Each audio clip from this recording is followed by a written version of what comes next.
iragile ngirame forora Deme babaninga falanebe iragile ngirame forora Imuti mirio kuimede irame kafera Imuti fefe surude irame kafera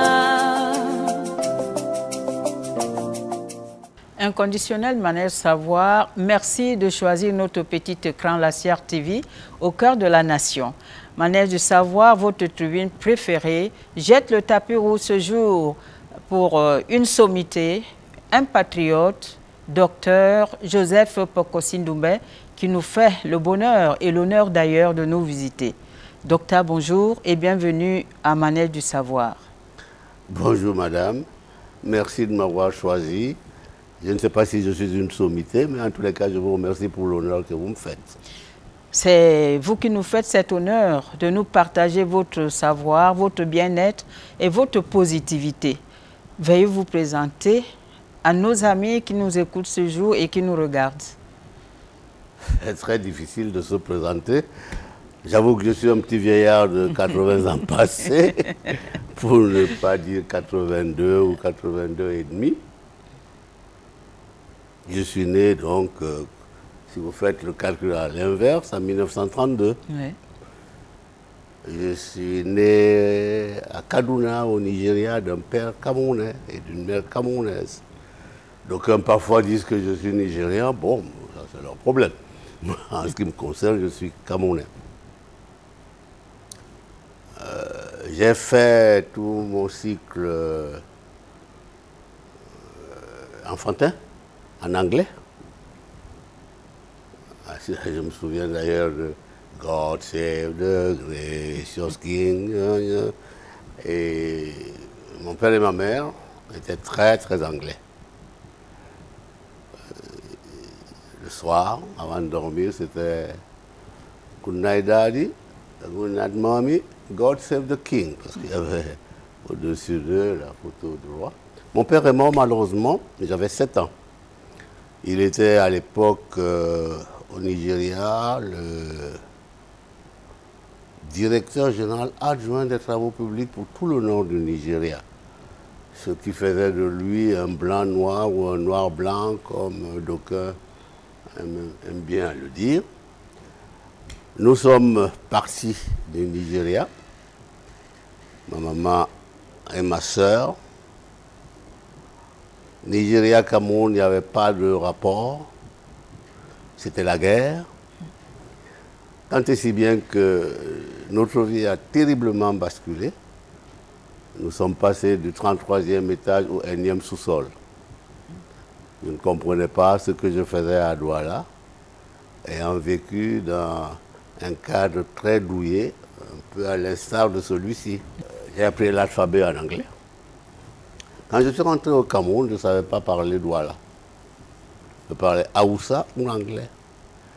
J'ai donc eu des cousins qui m'ont appris à parler Douala, à aller à l'école en français. Et ensuite, 10 ans après, 1949, j'ai eu la chance, parce que ma maman était une femme très dynamique et très vaillante, qui m'a envoyé faire mes études au lycée, au collège Jules Ferry à Coulommiers en Seine-et-Marne. Ensuite, après le brevet, je suis allé au lycée Michelet, avant, derrière la porte de Versailles, Oui. et où j'ai eu mon baccalauréat. On l'appelait sciences expérimentales à l'époque. Ensuite, je suis rentré à la faculté de pharmacie, avenue de l'Observatoire.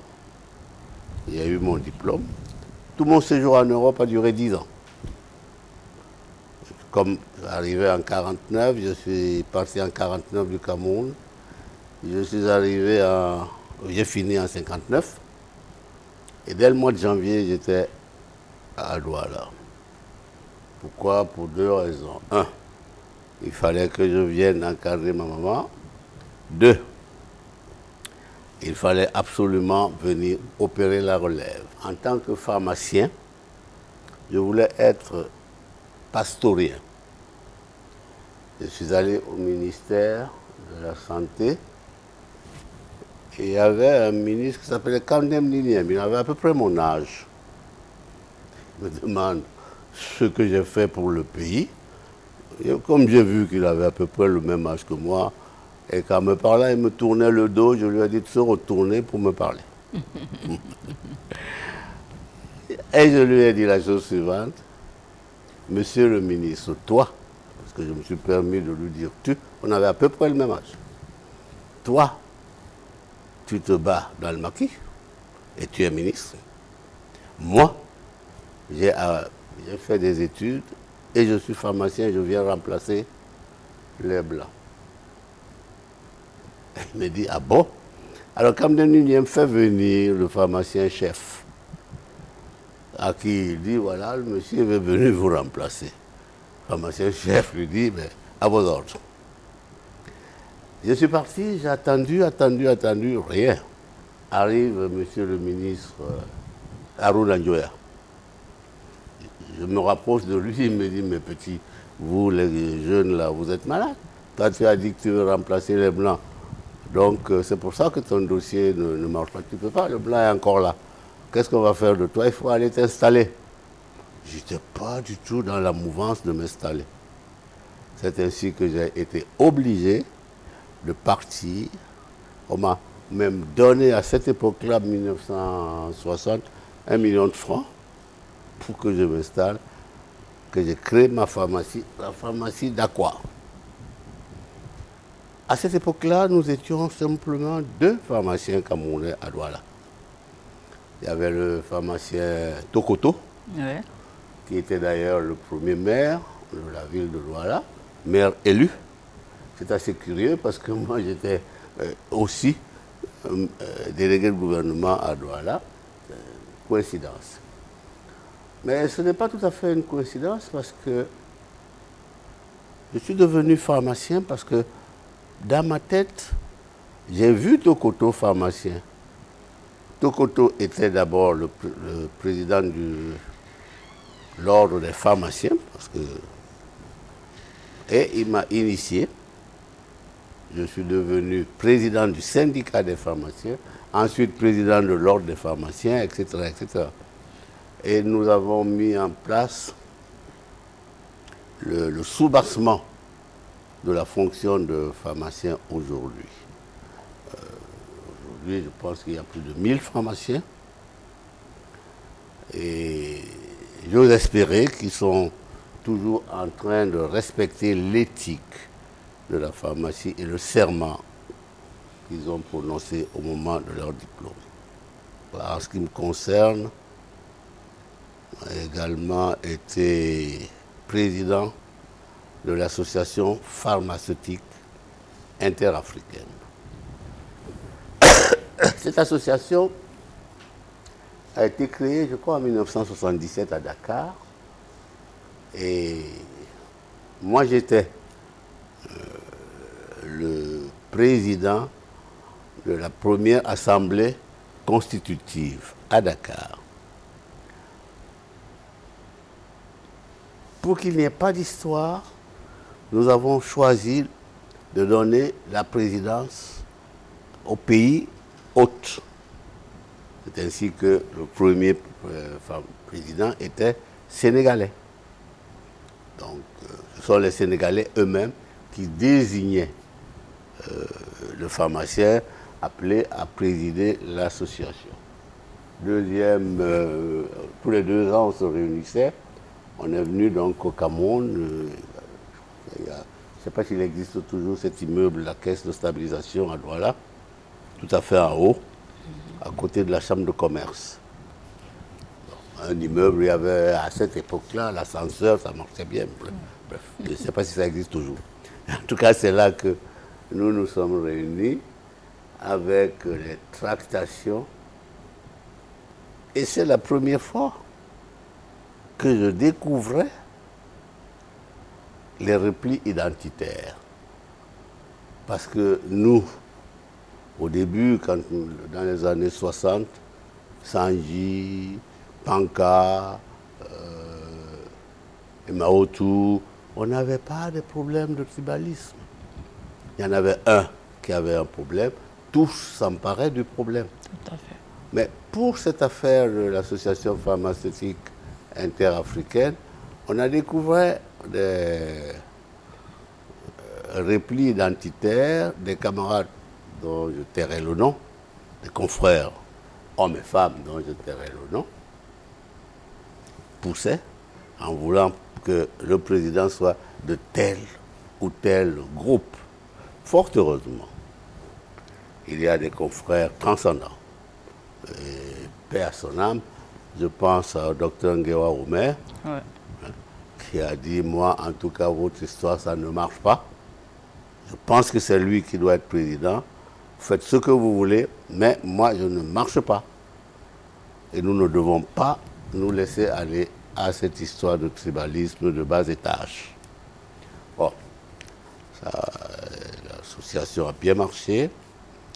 Nous avons transféré au Gabon à Dr Gassita, qui est devenu donc président. Dr Gassita et moi-même avons été reçus par le président Bongo. Et quelque chose qui nous a beaucoup frappé d'ailleurs, c'est que, sans que nous lui demandions, mais le président Bongo, à un moment donné, il s'est levé et il revient avec un paquet. Il nous dit, bon, mais voilà ma participation. Oh, participation à quoi, je ne sais pas. Mais pour l'organisation de votre séjour. Alors, tous les pharmaciens ont eu leur hôtel payé, leur séjour payé, avec l'argent qu'ils venaient de nous donner à Gassita et moi comme participation. Ce sont des choses qui marquent. Ouais. Ce sont des choses qui marquent, paix à son âme.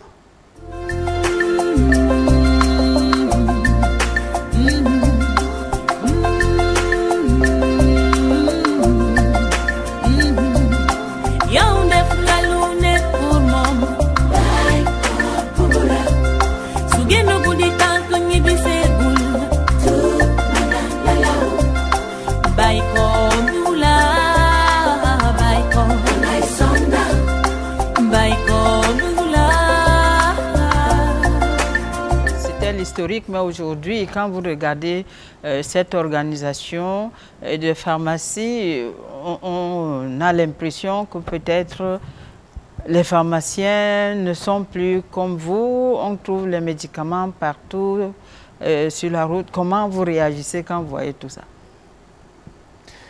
Je me refuse de penser que ce sont des pharmaciens qui mettent les médicaments sur la route. Oui. Ça, je me refuse de le penser. Cependant, je crois qu'il y a quand même des jeunes confrères qui ne respectent pas les règles de l'art. Bon, évidemment, c'est du... En droit là, on dit patoum patoum. On essaie de struggle for life. On essaie de se battre. Il y en a même qui deviennent pratiquement des épiceries. Ouais. Il y a de tout. Mais la profession reste et demeure quand même. Ouais. Elle reste et demeure, et les jeunes pharmaciens qui nous succèdent font bien leur travail. Et je suis heureux d'ailleurs qu'il y ait une génération de pharmaciens maintenant formés au Cameroun. Et ce qui compte surtout, c'est l'encadrement. J'ai eu la chance d'encadrer beaucoup de pharmaciens, beaucoup. Je ne vais pas citer leurs noms, ils se reconnaissent même. Ouais. Ils ont été mes stagiaires, il y en a beaucoup. Et tous, en tous les cas, ont toujours une éthique de vie. Et c'est ça qui est important. Garçons et filles. Ouais. Et qui sont très heureux d'avoir un patriarche comme vous aujourd'hui. Mesdames, Messieurs, vous êtes à bord de Manège de Savoir qui reçoit ce jour le patriarche Joseph Pokosi Ndoumbe. Et patriarche, vous avez une autre casquette qu'on vous reconnaît, un grand militant de première heure. Est-ce qu'on peut en savoir un peu plus? Écoutez, ça se passait en avril-mai 1960. À cette époque-là, il y avait le terrorisme au Cameroun et le couvre-feu. Et un jour, le président du parti, c'est-à-dire le président de la République, Amadou Ahidjo, est venu en visite à Douala. Je m'occupais des jeunes et surtout des problèmes de renseignement. Et il est venu à Douala. Moi, je défilais devant tous mes jeunes qui me suivaient. Je pense qu'à l'époque, il y avait beaucoup d'allure. Et même maintenant, hein? L'allure n'est pas partie. Et Ahidjo a dit, mais c'est qui celui-là? On lui a expliqué que c'est le jeune pharmacien. Ah bon? Il est pharmacien et il est avec nous. Le soir, non, le midi, nous nous retrouvons chez Tanko. Et il me dit qu'il a appris que j'avais une fête chez moi le soir. Je ne l'ai pas invité, mais il va venir. Il dit que non, vous étiez invité. Le ministre était qui était mon ami, vous a chargé de vous inviter, mais il n'a peut-être pas encore fait. Il est venu en tout cas. J'avais chez moi Manu Dibango avec son orchestre, tous les ministres, Sadou Daoudou, le député Ngando Black, etc. Et c'est ainsi donc que je suis rentré dans le sillage de la politique. En 1962 d'ailleurs, on me dit, mais écoutez, Pokossi, il faut être maire de la ville.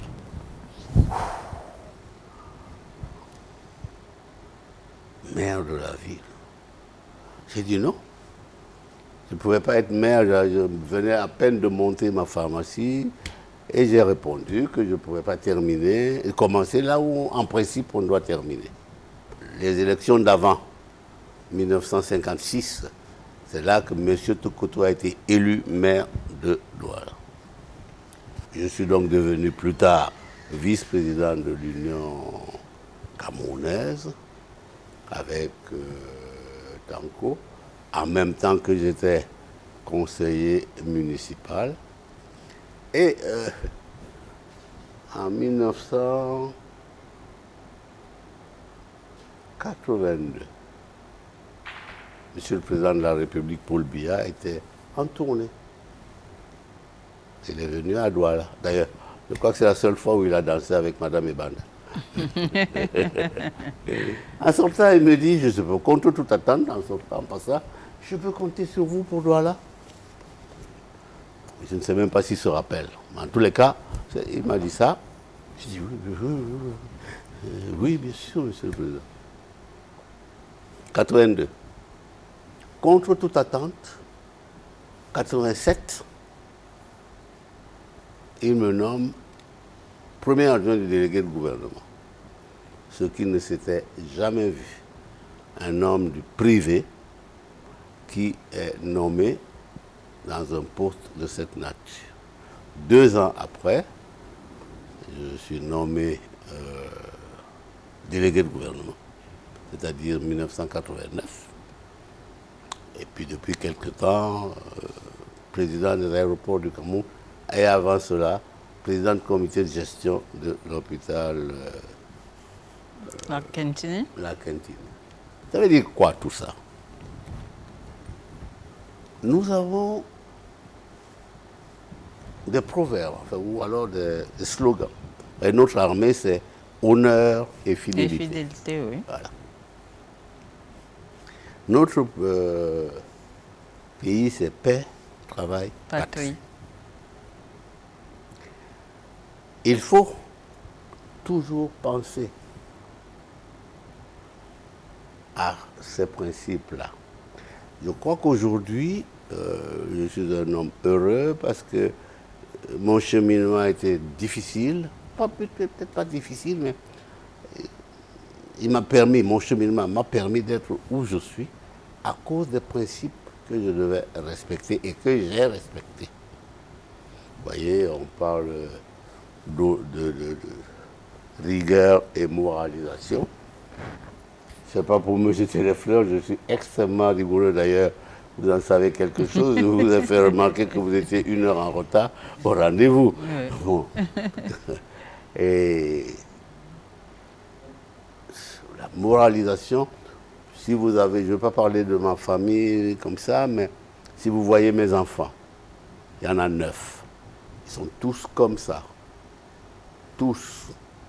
Ils ont fait des études supérieures. Ils sont bien dans leur travail. Mais aucun d'entre eux ne joue au fils à papa. Chacun est dans son coin, fait son travail tranquillement. Vous voyez, je ne vais pas vous les citer parce que je ne vais pas les exposer. Oui, on ne cite pas. Et c'est les patriarches comme vous qui disent qu'on ne compte pas ses enfants de peur que les mauvais esprits les comptent. Oh, vous savez, moi, mais... les mauvais esprits. Mais comme on a quelqu'un de très haut, nous aimerions savoir quelque chose. Dans votre parcours, vous avez certainement travaillé avec Madame Françoise Fonning. Je vais en revenir, Fonning. La maison du parti, nous étions locataires d'un étage en face de la tombe du roi belge. Et là, la permanence du parti. Monsieur Tokoto était le maire de Douala. Un jour, monsieur le président Tanko et moi, nous rentrons de Yaoundé, et en parlant, c'était moi qui conduisais dans ma voiture décapotable, on parlait. Il dit, Aladji, nous sommes 20 000. Si chacun donne 1000 francs, ça fait combien? Il me dit 20 millions. Avec 20 millions, on peut construire une maison. Il me dit, oui, mais où? Et comment on va les avoir? Je dis non, on va demander aux militants de verser chacun 1000 francs minimum. Et nous allons construire les maisons avec. On a ouvert la souscription. Je vous assure, on a eu tellement d'argent. Les vieilles mamans venaient donner même 500, disant pardon, prenez les 500. Il y en a qui, les gros commerçants donnaient beaucoup d'argent. On a donc eu de l'argent, mais avant on a eu le terrain. Comment j'ai parlé de Tokoto, il y avait un grand drain qui existe, qui est couvert dans l'enceinte de la maison du parti. Je suis allé voir le maire Tokoto à ma qualité de conseiller municipal. J'ai dit qu'il nous fallait un terrain. Il m'a dit, ben, j'ai le drain là-bas. Et on va le couvrir si vous voulez. Mais c'est tout ce que je peux vous donner. C'est grand. Donc, il a donné ça au parti. Ce n'est pas à lui, mais c'est la ville. Oui. Voilà. Ensuite, l'architecte, lui, il vit toujours. Il était architecte à la voirie et architecte à son compte. C'est mon aîné, Jacques Sanguéakwa. Vous avez entendu parler? Oui. Voilà. Monsieur qui nous a fait le dessin. Et alors, il était très futuriste parce que le toit de la maison, le plafond à la maison du parti, c'est des lamellés collés. C'est la première fois que j'entendais parler de ça. Oh. Des lamellés collés. Il y avait une usine de lamellés collés. Quand il nous a sorti ça, oh, c'était... Bon, c'est ainsi donc que, avec l'argent que nous avons recueilli, nous avons fait cette maison du parti. Et Tanko est allé en Allemagne acheter des chaises, des trucs. Et puis, c'est là que nous avons eu le congrès de la maturité. Je dois quand même souligner. Bon, je ne suis pas aigri, mais je dois quand même souligner que j'ai eu un coup très dur. Parce qu'à l'inauguration de la maison du parti, on a décoré tout le monde sauf moi. Ironie du sort. Mais aujourd'hui, bon. Voilà. Donc, Madame Fonning, donc, venait souvent comme jeune. Elle était au syndicat d'initiative avec Joseph Amour, quelque chose comme ça. À quoi? Et elle venait souvent. On ne sait pas pourquoi. À la permanence du parti. Écouter, poser des questions. Madame Ebanda, qui était présidente, je dois dire vraiment, cet enfant-là est dangereux. Je ne sais pas où elle va, mais elle va arriver quelque part. une sorte de prédilection, promotion. Et subitement, on retrouve Madame Foni, Abbé Panda, présidente de sous-section, ça remonte, etc. Arrive le renouveau. Et les élections sont arrivées. Le président national du parti a donné des instructions selon lesquelles la corde qui est au cou du cheval doit être tenue par le propriétaire, c'est-à-dire tous les candidats pour être président de section dans le Vouri devaient être du Vouri. C'est ainsi que nous avons eu Toby Kouo candidat, Etonde Koto candidat, Mandenga Amboise candidat, Pokosi Doumbé et Jean-Jacques Ekindi. La nuit avant les élections, le gouverneur de l'époque, mon ami Luc Le, m'appelle, il me dit, grand frère vraiment ne va pas là-bas. J'ai dit non, petit frère, je ne peux pas ne pas aller là-bas, sinon il n'y a plus de démocratie. Il faut un gagnant et un battu. Perdant. Et ma campagne électorale était avec tous ces militants que j'ai vus, que j'ai formés, que j'ai encadrés pendant des années. Ma campagne était la suivante. Faites attention, nous avons notre maison. C'est nous-mêmes qui savons où l'eau coule dans la maison. Si nous laissons cette maison à la merci de quelqu'un d'autre, il va y avoir de l'eau partout et ça n'a pas loupé. Ça n'a pas loupé. Et Kindi est devenu président, très bon président, mais très impétueux. Son problème, c'était être président. Moyennant quoi, il est parti. Quand il est parti, il a fallu un nouveau président. Donc, son train n'avait plus de locomotive.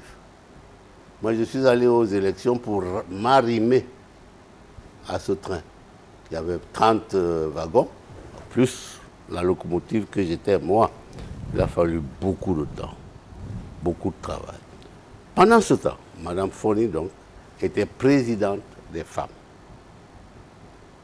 Alors, moi, j'étais président des hommes et nous avons donc eu à travailler.